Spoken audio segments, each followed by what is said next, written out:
All right, we're joined by Arkansas student athletes Toney and Trey Wade. Student athletes are available for questions. When you have a question, please raise your hand. We'll bring the microphone around for you. We'll start with this gentleman over here on the right here.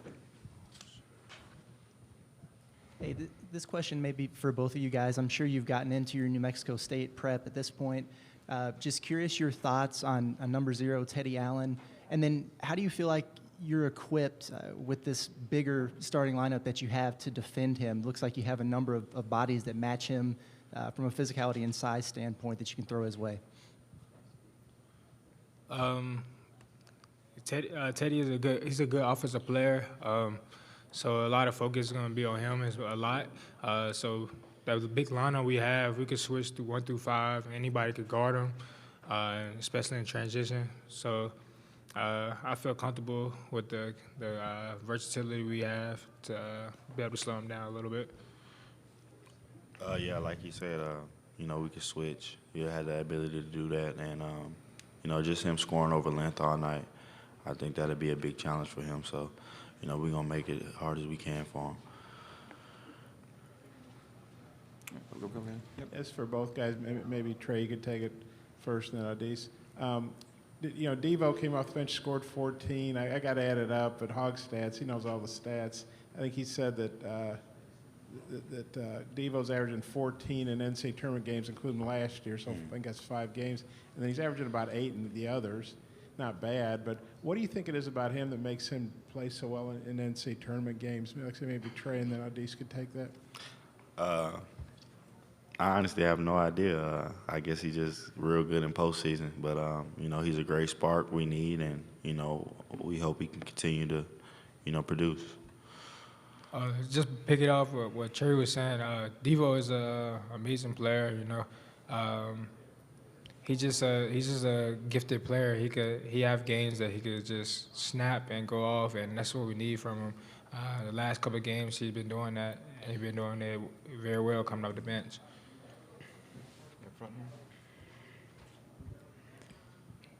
For both guys, JD's had more than a handful of games this year where he's picked up a couple fouls in the first half, and then he's come back and had a pretty big second half offensively. Just what do you guys make of those runs, and just kind of how he can get on one of those sprees kind of after refocusing at the break? That's JD. He's a scorer. We expect that from him every game, and we do our best ability to get him good looks. He struggled with fouling early, and I challenge him all the time to kind of fall away from that. But yeah, he's our scorer, and we expect that out of him. Yeah, we expect a lot out of JD, especially if we know if he's not going because he's in foul trouble. Just know the next man up. But once he come back in the game, we know he's going to be that spark and get himself going again. And he's just an amazing player that he could get himself going anyways. Go ahead, John. John Morrow with the AP. Just wondering, how much did last year's experience help you, or might help contribute to you knowing where you are and knowing where you need to get, and maybe settle you guys in some ways, for either of you? Mm-hmm. Well, neither of us were here last year. That's my bad. It's all good. It's all good. Neither of us were here last year, but we rely on those guys who have that experience to kind of carry us and, help us with anything we need. But, that experience from them making that run last year definitely helped this team a lot.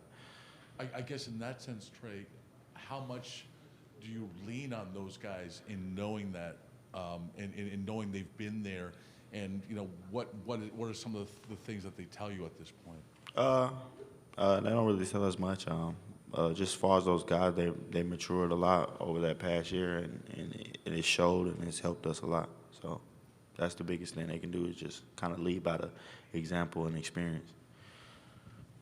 Go ahead. Does this surprise you guys that Muss found time to get down to the Bills Stadium and spend time with the Bills head coach? No, not at all. Not at all. Not at all. Muss is always doing pretty interesting stuff to, excite the team and the fans, so it's pretty cool that he did that. What did he share with you guys about going down there? He actually didn't tell us anything about it. I just kind of seen it on social media like you guys. Just kind of laugh at it? Yeah.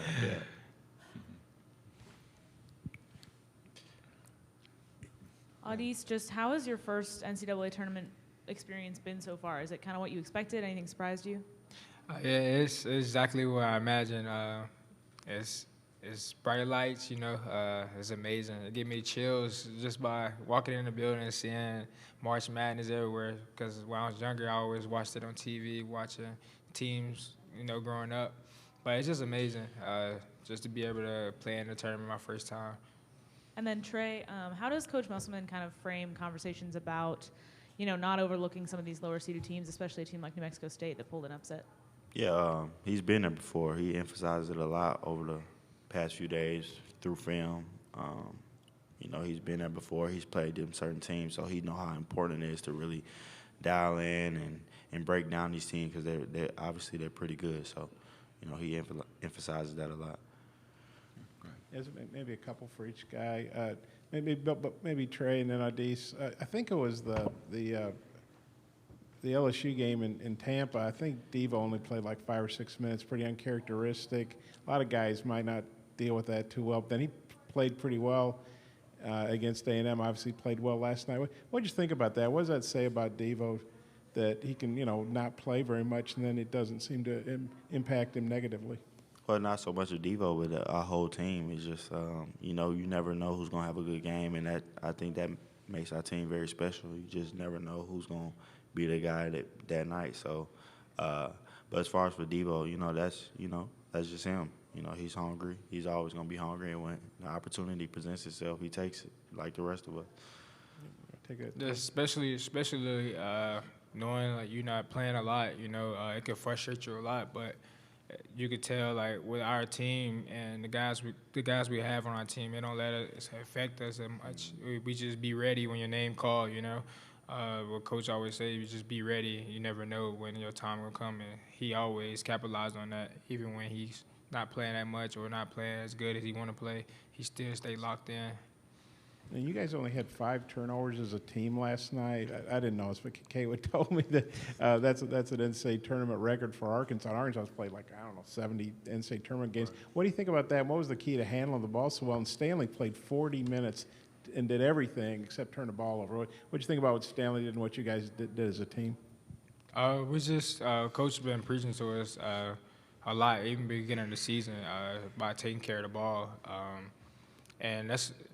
With Stan playing 40 minutes without no turnover is amazing, because it's hard to play a 40-minute game without turning the ball over. And once you're doing that, you're doing something great, Yeah, I just think a lot of times of us being unsuccessful in games is us beating ourselves by turning the ball over. So Coach emphasizes that a lot, and I think that was a big key of us winning last night was not turning it over. So.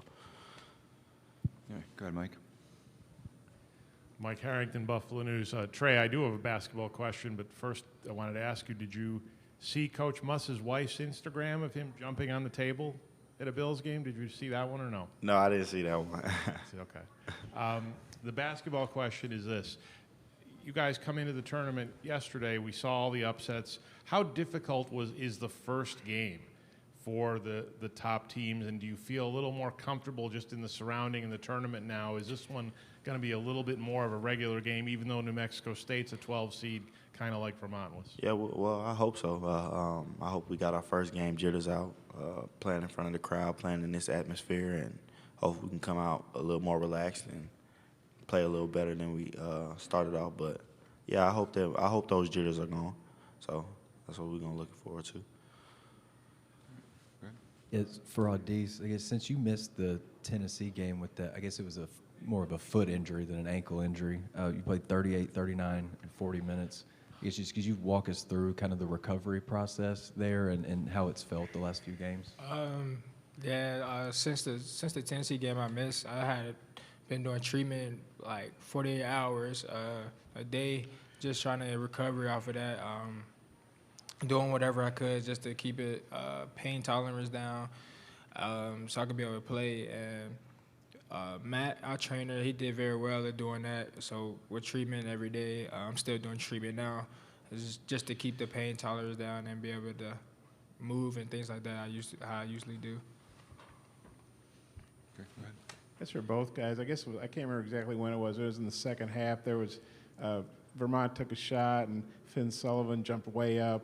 He was number 15, and Devo kind of got under him, accidentally and knocked him over, and the guy got up like he was wanting to fight, and Devo got right in his face, and thankfully, cooler heads prevailed and all that. But I wonder what you guys remember about that, and I guess what does that say about Devo? He doesn't seem like he's going to take, much of anything off somebody else. Like he's ready to defend himself if need be. Mm-hmm.